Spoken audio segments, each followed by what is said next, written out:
นี่นะไม่ติดตามสำหรับผู้ใช้ผลิตภัณฑ์เสริมอาหารแฮปปี้วันนะครับผมคุณแม่ซื้ออย่างเนาะครับซื้อสังวาสวงอ้วนนะคุณครับอยู่บ้านไหนนะครับบ้านอุมุ่งอำเภอละครับอำเภอเชียงรายจังหวัดอุบลครับคุณแม่สุขภาพเป็นอย่างมากครับผมเป็นนั่นเบาหวาน เป็นมากี่ปีแล้วครับห่วย40 ปีเนี่ยเป็นเบาหวานแพ้บ่ครับเป็นเบาหวานแผลนี่มากินอาหารเสริมนี่ของแฮปปี้วันนะครับผมเนาะคุณแม่กินกี่กล่องนะกิน2 กล่อง2 กล่องตะกอนเป็นแผลเป็นล้างแผลโรงพยาบาลบ่แกงมัน4 เดือนคุณจังไดมาพอนี่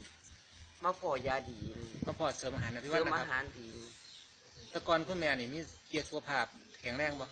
บ่แข็งแรงปานใดมีอาการที่ไหนคุณแม่มีอาการเมื่อ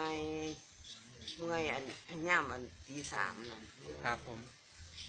ไปกินอาหารเสริมนี่จังมีแห้งแข็งแรงบาดดีขึ้นนะบ่ครับดีขึ้นครับผมมั่นใจสำหรับคุณแม่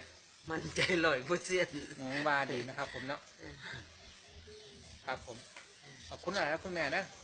ค่ะ